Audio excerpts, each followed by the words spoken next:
This is an early morning review of main crop garden number 5. I've got a pretty long video series up on YouTube from last year where I followed through the planting and growing of this area here. So I changed it up. I don't have circle beds this year. I've got just regular beds. And let's go through it here. Right here to the left, I got a couple kohlrabis. I got a little spot here I haven't planted yet. Not sure if I will. But a lot of times, middle of the summer, I get an idea and want to try it, and there you go. I got a little spot. And along the fence line here, we have honeyberries and gooseberries, and you see that captivator gooseberry is fruiting. See the fruits on it. Here's the experiment that I have going on. That it was an idea that was publicized by Bill Mollison, the reputed founder of permaculture, and in that he had recommended to plant barley and cowpeas together. You can see they're growing wonderfully. This is the barley, and here are the cowpeas. Never grew cowpeas before. What happens is the cowpeas fixes nitrogen for the barley and also acts as a trellis. The barley likes to lay over, but you have this tangle of cowpeas that are holding it up. And then, for good measure, I planted radishes in here. Part of the circle beds, the center of the bed I use for burying kitchen scraps. And that's where these radishes are right now. And I've got an experiment here too. That one has 4 radishes growing in it. No, that one's got 3. This one's got 4. That one's got 2. That one's got 5. See if there's any differences in the bulk of the radish. There's a skirret growing in here. There's a garlic growing in here. In this little bed here. I have it fenced off with hardware cloth because the voles really like to eat barley grass. And I tried this experiment with beans actually 2 years in a row, and the barley grass would disappear. The first time I thought, oh, geez, this barley must be no good, it all died. And then last year I figured out it was the voles. And then here is a white salsify that's going to produce some seed. It's a blossom. It puckers right up, and then in about an hour or so it starts to open, and it opens for a couple hours in the morning and then it shuts up again. That's interesting. I got a lineup of set onions right here along my path. I've been kicking them and packing down the soil. I don't know how much of a onion they're going to grow, but it'll be a yield in that little spot. Here we have a densely planted circle. Oh, I still got a circle bed in here. And this is it right here. It's beets. And I got a couple of radishes in the center. These are a red beet that aren't supposed to have that earthy flavor to it. So I don't know what it's going to taste like. I'm going to find out.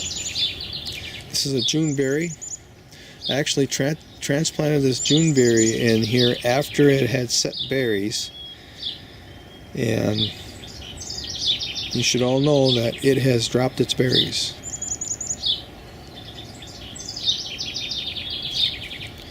There's a Siberian sea peach in the corner. I'll trellis it to go along this fence right here. I had a pear tree right here and it died.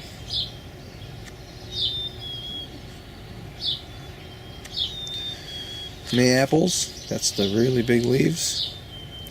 This is a little mix-up of stuff here. I don't know what I'm going to do with it. There's a few pollinator plants in here. There's skirret. That's milk thistle, I'm pretty sure. And I forget what I all planted in here. I think that might be a butterfly bush. And then there's baby skirrets coming up. because there was a skirt here that went to seed. There's too many coming up at once. That's what I'm not sure what I'm going to do about.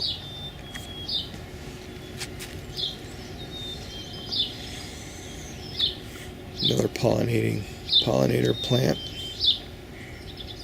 A couple of them. There's another one. That white powder is actually, I think, kaolin clay. You spray it on your plum trees, and the curculio plum beetles are deterred by it.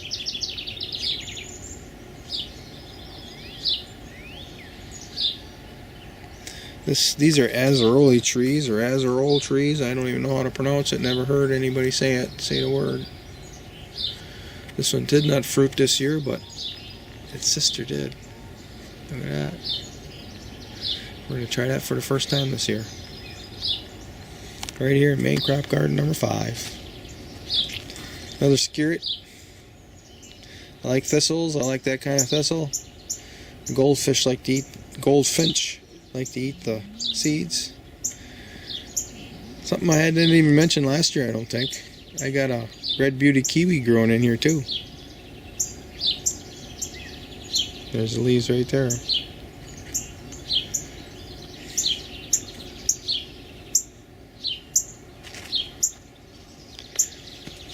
Back there underneath the thistle, I've got a celeriac growing. And that bed right there is planted in black salsify, or Spanish salsify. That's doing pretty good. I grew it for the first time last year, and I like the flavor. It's got a kind of a dark root to it.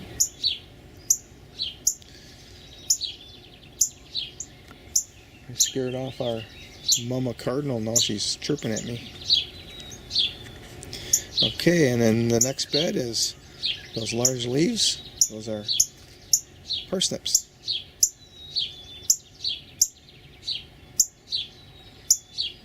And intercropped with parsnips, I have a white onion. It's called sterling.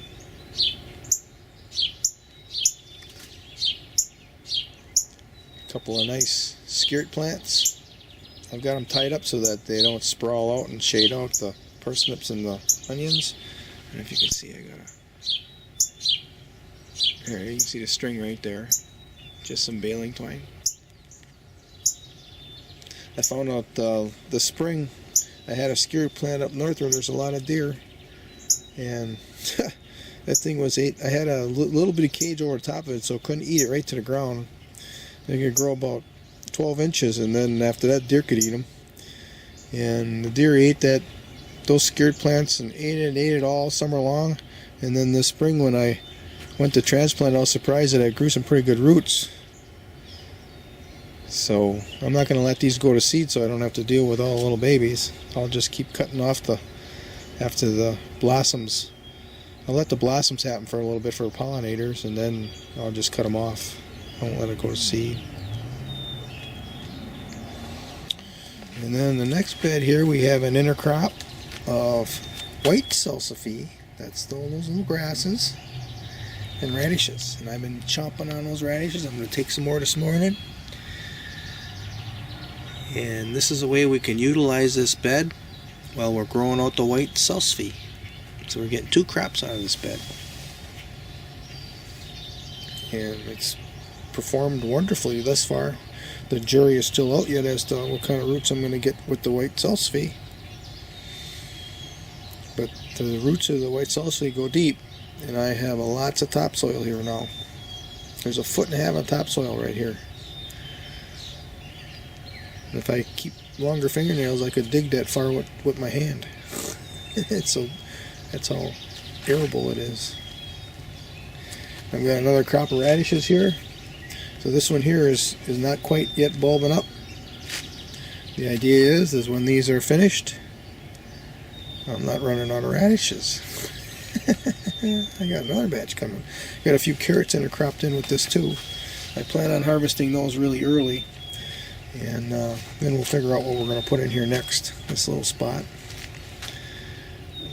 It's like in the form of a T. This is the top of the T right here. And for some reason, the little length of it didn't get all totally seeded. Got some purple beans coming up in here.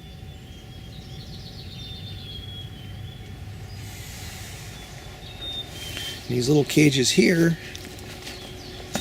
This cage is maca root and giant yellow beet and radishes. That's the bigger leaves.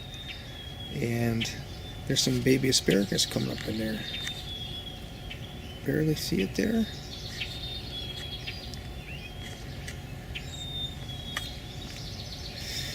This we have, I have these little cages located in almost every main crop garden, I think. If I got them in all, no, not in every one. I got it in 1, 2, 3, 4, not in 3. 1, 2, 4, and 5.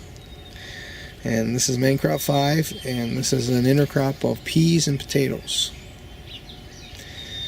I put him in a cage, little cages here. It doesn't happen every year, but the bulbing of the potatoes coincides with the voles and the shrews having their big litters of babies. And it doesn't take long, a couple days, if you turn your back, your potatoes have teeth marks in them. So this is just another layer of protection. You never can thwart them all. There's always a smart one. But you can thwart most of them by putting up all these little barriers. Those are Swedish soup peas. I've got them planted a little less dense right here because I don't want to cast too much shade to the crops located in between the translucent panels. Got a couple of kohlrabis in here. Working that spot over. You can see it's bulbing up. Look at that. A couple more weeks. These are edible burdock that I nursed here and I haven't transplanted out yet. I just might leave them there. Let me get back to the main path here. And look at this. Those are Swedish soup peas that I planted densely. And they're already almost 4 feet tall. It's only June 12th. It's wonderful.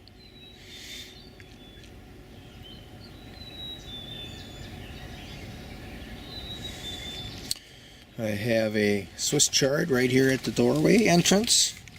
I'll be harvesting on that pretty soon. And there's a ground cherry. The ground cherry and the beans are going to fight for space. It could be interesting to see who wins that battle for the sunlight. And then I have a skirret tucked in here right along the post. So I think we got it all. There's a lot of food packed into this little 15 square foot garden.